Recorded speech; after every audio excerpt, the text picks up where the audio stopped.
Olá, papo filosófico mais uma vez. Sejam todos bem-vindos a mais esse encontro, no qual nós vamos tratar da questão da educação e da instrução. Portanto, do saber, do conhecer, desenvolvimento da inteligência a partir daquilo que conseguimos aprender, baseado naquilo que estudamos.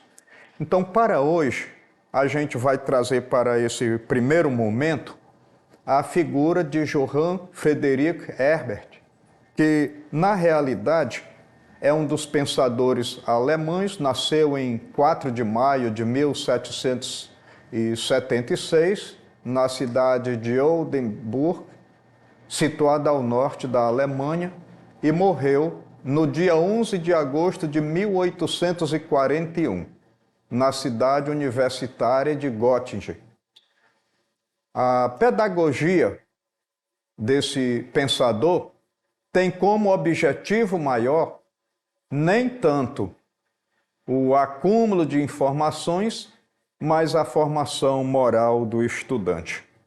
Então, o que isso significa? Significa dizer que quando a gente vai à escola, a gente não vai só para acumular conhecimentos. A gente vai também para aprimorar a nossa índole, para aprimorar o nosso caráter. Agora, isso é possível? Claro que é possível, mas é determinante, toda vez que a gente vai à escola, toda vez que a gente adquire instrução, a gente vai necessariamente aprimorar o caráter? Não foi bem isso que os pensadores da escola de Frankfurt achavam, porque Max Horkheim e Theodor Adorno, que nós já abordamos em uma aula anterior, eles disseram que a razão instrumental prometeu, mas não resolveu os grandes problemas da humanidade. Então isso significa que a instrução, que pode sim aprimorar o caráter, não necessariamente ela vai aprimorar, porque pode acontecer uma coisa ou outra, ou seja, o caráter pode ser aprimorado, até melhorado, porque a partir do momento que você tem mais informação, tem mais conhecimento, você tem a possibilidade de melhorar aquilo que você faz e aquilo que você é, mas, por outro lado, a instrução, pura e simplesmente dada, o aparato científico e tecnológico que a gente incorpora ao nosso conhecimento, nem sempre conduz o ser humano a fazer coisas boas. Então essa é a reflexão. Portanto, a reflexão de Herbert, ela vai, de certo modo, ser questionada pelos filósofos da escola de Frankfurt.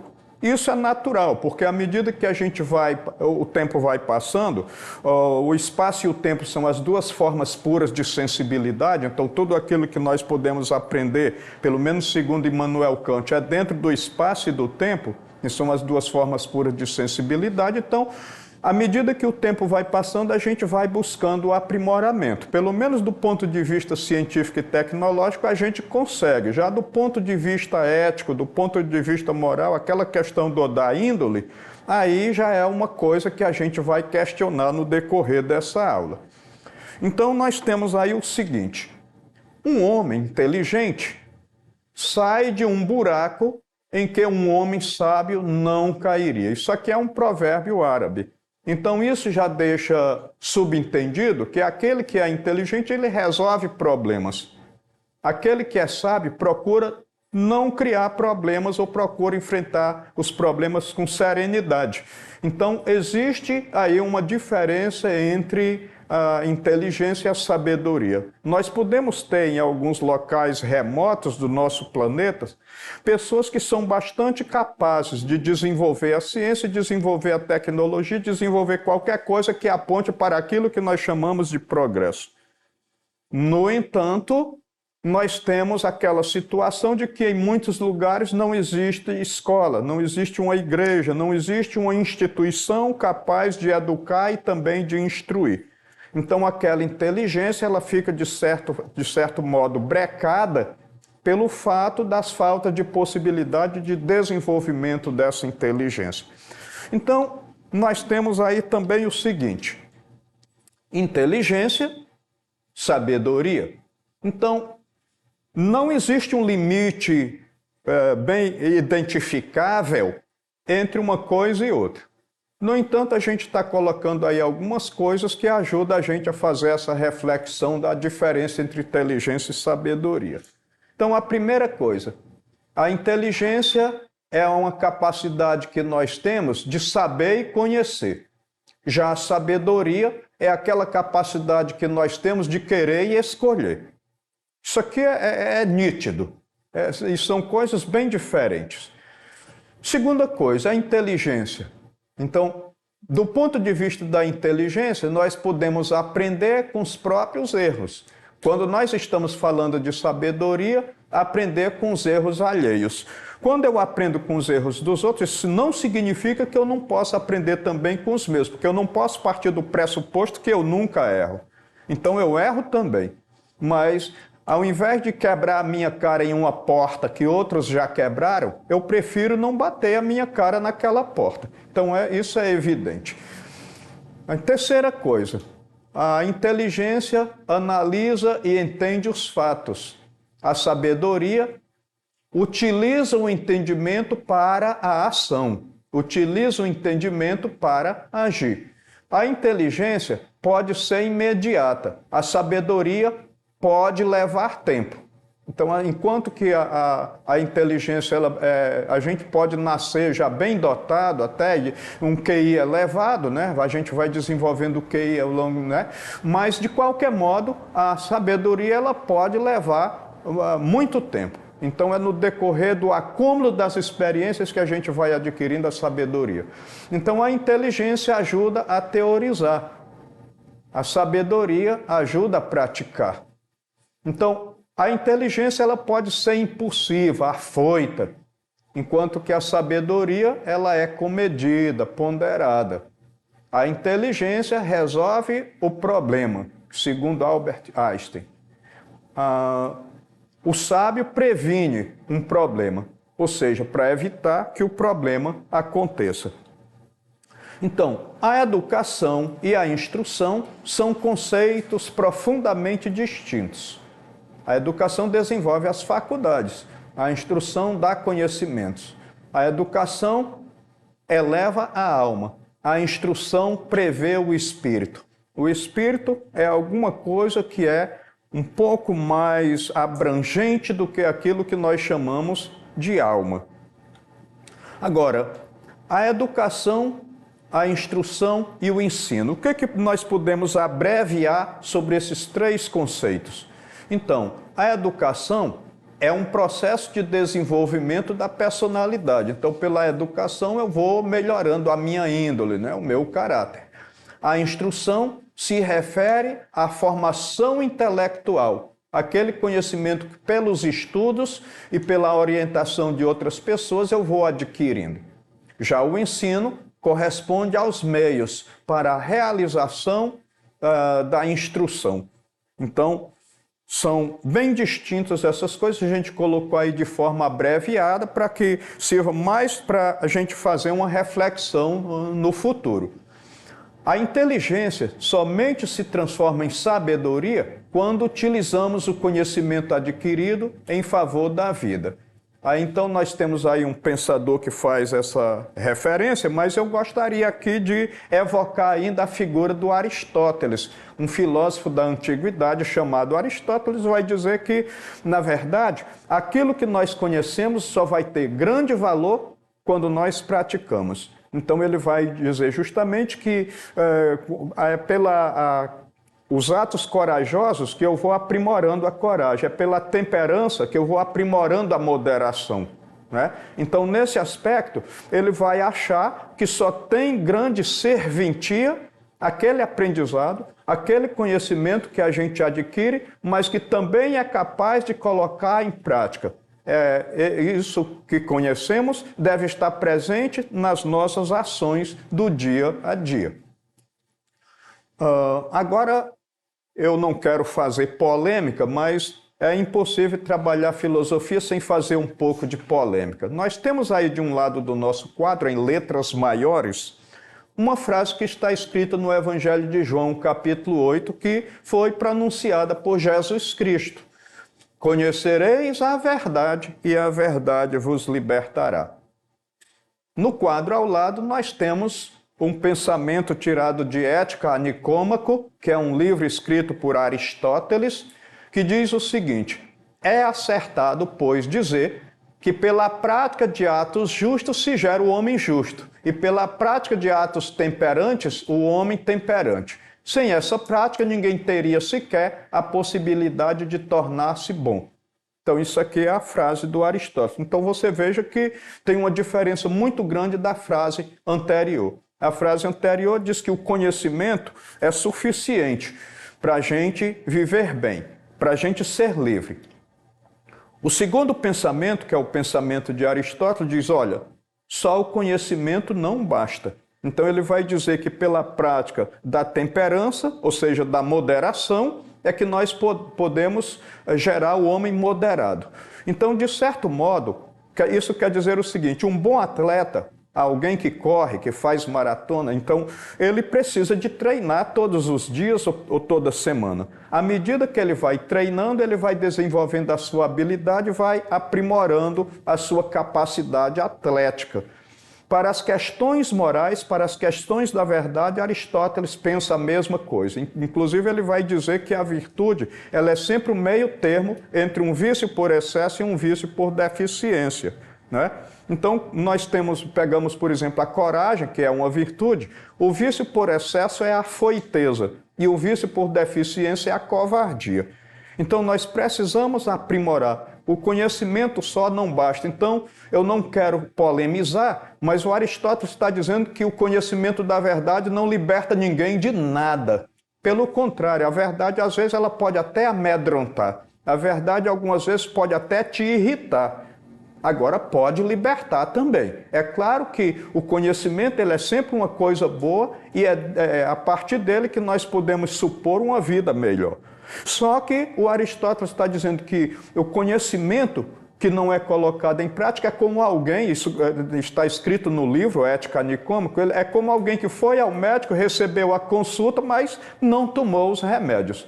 Eu costumo brincar dizendo o seguinte, que até o diabo conhece a Bíblia. Então o diabo conhece a verdade. Agora, por que o diabo não é livre então? Porque ele não pratica o que a Bíblia ensina. Então, o conhecimento, ele supõe uma aplicação dele para que se torne eficaz. Então, essa que é a verdade. Então, a gente pode até ficar um pouco chateado aí com o pensamento de Aristóteles, que de certo modo contesta um pensamento que nós encontramos na Bíblia, mas eu diria que se a gente for bem radical na nossa reflexão, a gente vai, na verdade, entender como complemento. O pensamento de Jesus Cristo e o pensamento de Aristóteles, eles são concorrentes, não são divergentes, né? Bom, então, o ato de educar é universal, o ato de instruir também. Só que a educação foi e sempre será uma mediação humana universal, enquanto que o ato de instruir, ele é cultural. Por exemplo, aqui no Brasil nós instruímos para o casamento monogâmico, porque nós somos cristãos. Lá na Arábia Saudita eles podem instruir para um casamento poligâmico, pelo menos poligínico, onde o homem pode casar-se com mais de uma mulher. Por quê? Porque essa questão moral, ela também é local. Então a moral ela não é universal. A ética sim, a ética é universal, a moral não. Agora, tem um grande problema que eu acho que é central aqui na nossa reflexão. A instrução, o conhecimento sem informação, leva o indivíduo a tomar decisões equivocadas. Você imagina um juiz que chega num canto, um cão pegou uma criança na rua e mordeu, e ele decreta que todo mundo tem que manter os cães presos naquela cidade. E isso já aconteceu em algum local. E ele não tinha o conhecimento de que 50% dos cães que havia naquela cidade eram cães de rua, portanto não tinham dono. Então quem ia prender? Então é lógico que esse decreto dele não foi cumprido, né? Não tinha como. Agora, quando nós temos informação sem a instrução, aí o que acontece? A gente acaba não sabendo processar as informações que tem. Eu tinha um tio que já é falecido há alguns anos, que ele sabia quantas horas o presidente Getúlio Vargas havia governado o Brasil. Mas ele nunca foi capaz de fazer uma crítica a Getúlio Vargas. Ele só via os pontos positivos. Então, o que lhe faltava? Faltava a instrução. Então, quando nós temos muita instrução, muito conhecimento e não temos informações, as nossas decisões podem ser equivocadas, como daquele juiz que decretou que todos tinham que prender seus cães. Todo mundo prendeu, quase todo mundo, mas e os que estavam abandonados? E quando nós temos muita informação sem a formação, a gente não sabe processar as informações que temos. Então agora nós temos uma questão e nela nós vamos tratar justamente da contraposição entre Herbert e os pensadores da escola de Frankfurt. Herbert distingue entre educação e instrução. A educação se preocupa em formar o caráter e aprimoramento do ser humano. A instrução vincula uma representação do mundo, transmite conhecimentos novos, aperfeiçoa a aptidão pré-existente e faz apontar capacidades úteis. Para ele, o meio educativo mais eficaz não é o recurso à punição ou à humilhação, por exemplo. Uma educação coroada de êxito seria, com certeza, aquela que se apresentasse numa instrução adequada. Então, segundo o pensamento dele, instruir melhora o homem. Bom, pode melhorar, mas será que sempre vai melhorar? A despeito de Herbert, e com o intuito de questioná-lo, se o predomínio do pensamento pragmatizado ou de esclarecimento trouxe consigo a emancipação humana e melhores condições de vida, são viáveis as conclusões oferecidas pela teoria crítica. Neste movimento, e contra o otimismo da educação instrutiva de Herbert, os pensadores da escola de Frankfurt, em especial Max Horkheim e Theodor Adorno, o que eles vão refletir? Bom, na letra A, provam que, na medida em que cresce a capacidade de eliminar duradouramente a miséria mundial, menor será a desigualdade econômica e a propensão ao racismo. Ou seja, o progresso ajudou a eliminar o racismo e as desigualdades? Me parece que não. Hoje nós temos pessoas bilionárias enquanto temos pessoas passando fome. Letra B. Acreditaram que o progresso da razão instrumental levaria ao projeto de emancipação do homem pelo homem, portanto, ao aprimoramento moral de todas as esferas da vida social. Se isso tivesse acontecido, será que teria acontecido a Primeira Guerra Mundial e a Segunda Guerra Mundial? Bom, letra C. Demonstraram que o progresso científico desencadeado pelo desenvolvimento do capitalismo não gerou uma ordem social tecnocrática e opressora. Pelo contrário, conduziu ao aprimoramento moral. Ora, oprimiu o homem. A um punhado de homens emancipados criou uma massa de homens bestializados. Defenderam a tese de que, quanto mais refinada e complexa é a aparelhagem social, econômica e científica, em que o corpo do operário é reificado, coisificado no sistema de produção, tanto mais ricas são as vivências de que ele é capaz? Não, se ele se torna coisa, a vivência dele se torna mais difícil. Acreditaram que, com o predomínio da razão pragmática, a razão prática, o preço que os homens pagaram pelo aumento do seu poder foi a alienação daquilo sobre o que exerce o poder. Logo, o progresso excessivo desencadeou um retrocesso.